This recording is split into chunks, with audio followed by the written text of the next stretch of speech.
ایک ہے نماز ہم پڑھ لیتے ہیں، آپ نے سارا پڑھ لیا، سارا تعدیل ارکان بھی کر لی، لیکن اگر آپ کا اللہ کے ساتھ ڈائریکٹ کمیونین اور ڈائریکٹ کمیونیکیشن قائم نہیں ہوا تو نماز، جس کو کہ کہا گیا کہ الصلاۃ معراج المومنین، جو قرب حضور کو حاصل ہوا معراج میں، وہ ایک بندہ مومن دنیا میں رہتے ہوئے حاصل کر سکتا ہے نماز میں، اگر اس کی روح جو ہے واقعتاً ہم کا نام ہو رہی ہو الحمدللہ رب العالمین الرحمن الرحیم مالک یوم الدین اہدنا الصراط المستقیم ایاک نعبد و اگر ہم واقعتاً ایسے کہہ رہے ہوں کہ ہمیں احساس ہو کہ ہم اللہ کے حضور میں حاضر ہیں اور عرض کر رہے ہیں، سجدہ کریں تو حدیث میں آتا ہے کہ ایسے محسوس ہو کہ گویا کہ میں نے اپنا سر اللہ کے قدموں میں رکھ دیا ہے، یہ ہے نماز۔ اب جو گفتگو ہو رہی ہے یہ ہم کلامی ہے، الصلاۃ معراج المومنین، اہل ایمان کے حق میں یہ نماز جو ہے یہ معراج کے درجے میں، لیکن یہ نماز کیسے نصیب ہوگی اگر روح سوئی ہوئی ہے، دبی ہوئی ہے، پسی ہوئی ہے، مزمحل ہے یا مردہ ہے؟ یہ نماز کیسے حاصل ہوگی؟ چاہے آپ پانچوں وقت کی نماز پڑھ رہے ہوں، چاہے آپ نے ہیبٹ بنا لیا ہو نماز کو، چاہے خوش بھی ہو گیا ہو، لیکن یہ کہ جب تک وہ روح بیدار نہ ہو، جب تک ہم کلامی نہ ہو، افلاق سے آتا ہے نالوں کا جواب آخر، اٹھتے ہیں حجاب آخر، کرتے ہیں خطاب آخر، جب تک یہ نہ ہو، جیسے کہ میں ایک حدیث قدسی انشاءاللہ آج سناؤں گا سورہ فاتحہ کے ضمن میں، کہ اللہ تعالیٰ کے سامنے جب کھڑا ہو کر انسان جب کہتا ہے انی وجہت وجہی للذی فطر السماوات والارض حنیفا،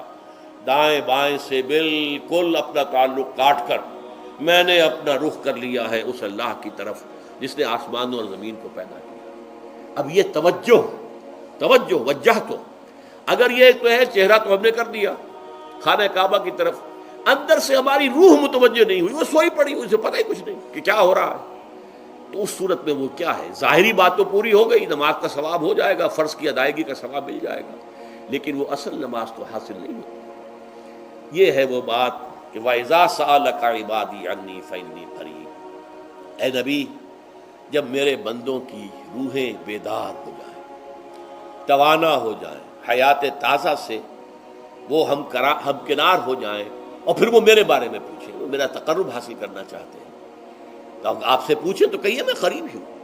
اجیب دعوت الداع اذا دعان، یہ ہے وہ دعا، میں ہر پکارنے والے کی پکار، ہر دعا کرنے والے کی دعا کو سنتا ہوں، قبول کرتا ہوں، جواب دیتا ہوں جہاں کہیں بھی مجھے پکارے، اذا دعان۔ اس میں در حقیقت وہ مفہوم آ گیا ہے there and then where ever، آپ اپنے گھر میں ہو کر پکاریں اللہ کو، آپ بستر پر لیٹے ہوئے پکاریں اللہ کو، الذین یذکرون اللہ قیاما وقعودا وعلی جنوبہم، ہاں ٹھیک ہے بعض مقامات بعض اوقات قبول دعا کے لیے زیادہ سازگار ہیں، حرم میں جا کر دعا مانگی جائے، اور منا میں عرفات میں خاص طور پر، جبل رحمت پر خاص طور پر، ملتزم جو ہے کعبے کا اس پر خاص طور پر، وہ ایام بھی ہیں خاص، لیکن یہ نہیں ہے کہ بقیہ دنوں میں آپ کے اور اللہ کے درمیان کو بڑا فاصلہ ہے۔ یہ سارا دنیا میں مشرکانہ نظاموں نے تصور پیدا کیا، اللہ تو دور ہے دور ہے دور ہے دور ہے، پاک ہے پاک ہے پاک، تم ناپاک ہو ناپاک ہو ناپاک ہو،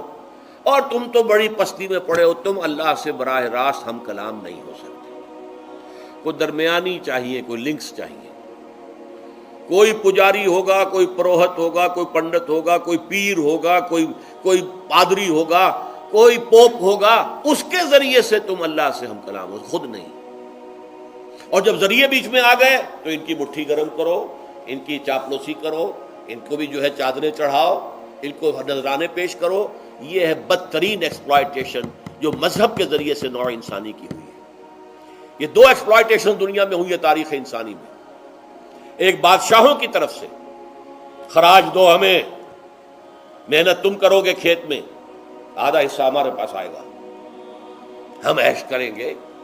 ہم سٹینڈنگ آرمیز رکھیں گے تاکہ ذرا تم بغاوت کرو تو تمہارا سر کچل دیا جائے۔ یہ ایکسپلائٹیشن بدترین، مانگنے والا گدھا ہے، صدقہ مانگے یا خراج۔ دوسری طرف ہم بادشاہ ہیں، ہم چندر بنسی سورج بنسی خاندان ہیں، ہم راجپوت ہیں، حکومت کرنا ہمارا حق ہے، اور یہ پنڈت پروہت جو ہے وہ بھی کہیں گے کہ ٹھیک ہے نصف لی و نصف لک وہذا قوم جاہلون، یہ عوام جو ہے ان کا خون چوسو، ہمیں یہ نذرانے پیش کریں، بتوں کو آ کے چڑھاوے چڑھائیں اور تمہیں خراج دیں اور ٹیکس دیں۔ They are to be exploited, exploit ہو رہا۔ اسلام نے آ کر دونوں کا خاتمہ کیا، کوئی ملوکیت نہیں۔ زکوٰۃ ہے تو غربا کے لیے، بادشاہ کے لیے نہیں ہے، یہ تو غربا کے لیے، لہذا کوئی ٹیکس نہیں۔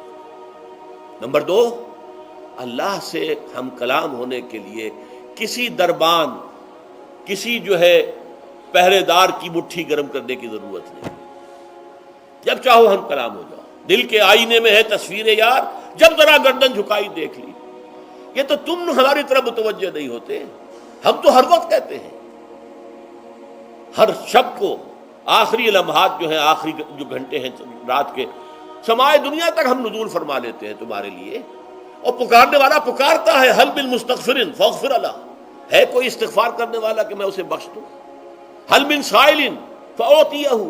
ہے کوئی مانگنے والا کہ میں اسے عطا کروں؟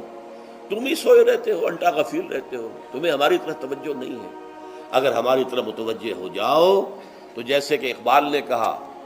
کہ میرے لیے یہ دربان جو ہے، پیران کلیسا کو کلیسا سے اٹھا دو، کیوں خالق و مخلوق میں حائل رہے پردے،